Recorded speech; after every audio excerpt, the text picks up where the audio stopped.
Akhirnya Belanda melakukan agresi militer pada bulan Desember tahun 1944. Halo teman-teman semua, kali ini Fenty bakalan sedikit menceritakan tentang PKI Madiun karena ini sebenarnya rangkuman dari sekolah, cuman aku share aja videonya biar banyak teman aku yang lebih tahu aja gitu. Jadi selain Partai Nasional Indonesia juga ada PKI. PKI ini ada setelah kemerdekaan Indonesia, namun sudah terbentuk jauh sejak zaman pergerakan nasional. Setelah itu dibekukan oleh Belanda. PKI dibentuk pada tanggal 13 Mei tahun 1914. Pada awal kemerdekaan sekitar tahun 1945 sampai awal 1948, PKI ini mendukung Indonesia karena juga adanya golongan kiri yang mendukung Indonesia, dan juga pada saat itu ada yang namanya doktrin Dimitrov atau komunis bekerja sama dengan kapitalis untuk melawan kekuatan fasis. Namun pada saat itu Amir Syarifuddin selaku Perdana Menteri itu digantikan oleh Muhammad Hatta.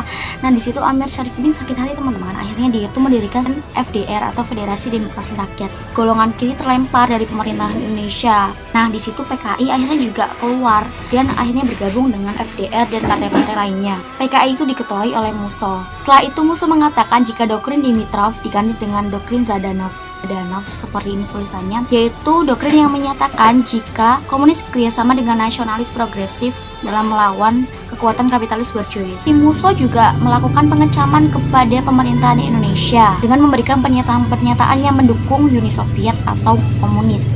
Hal itu membahayakan bagi strategi diplomasi Indonesia yang sedang melawan Belanda. Karena pada saat itu Amerika Serikat juga menjadi penengah antara Indonesia dan Belanda.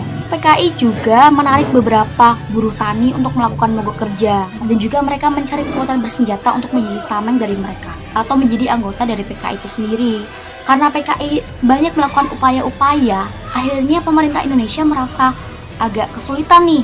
Sampai-sampai pemerintah Indonesia itu meminta salah satu golongan kiri yaitu Tan Malaka untuk meredam PKI agar tidak selalu melakukan upaya-upaya untuk menjadikan Indonesia sebagai negara komunis. Pada tanggal 18 September 1948, PKI itu melakukan pemberontakan yang berpusat di Madiun. Nah, hari itu juga akhirnya Soekarno tidak tinggal diam. Beliau melakukan pidato.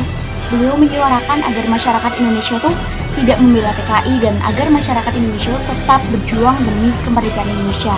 Seperti ini penggalangannya. Dan juga pada awal pemberontakan, PKI itu banyak menangkap pejabat negara dan juga para santri yang lalunya mereka bunuh. Namun teman-teman, tak berselang lama akhirnya si Amir Syarifuddin dan juga Musso akhirnya mereka tertangkap dan mereka diberikan hukuman mati.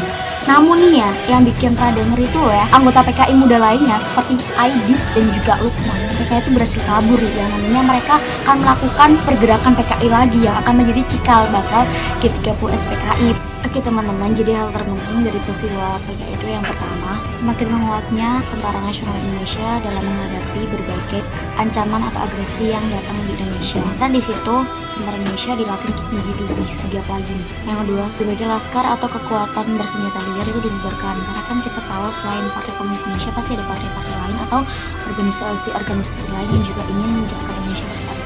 Kemudian yang ketiga, Amerika Serikat yang tadinya itu menjadi penengah antara Indonesia dan Belanda menjadi mendukung Indonesia karena peristiwa ini.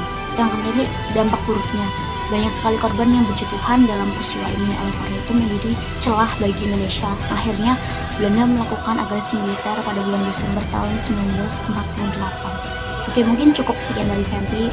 Banyak banget sih mungkin yang kurang dari rangkuman ini. Terima kasih sudah menonton sampai akhir. Sampai jumpa yang berikut. Terima kasih buat teman-teman di semuanya yang pernah mendukung Fenty. Semuanya jangan lupa untuk like video ini, dan juga jangan lupa juga untuk komen, jangan lupa juga untuk nyalain bel notifikasinya.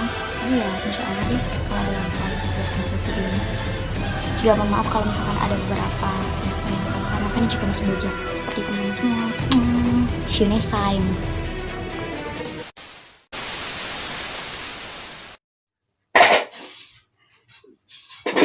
Empat ini dampak buruk. Belanda melihat, aduh ribet banget sini.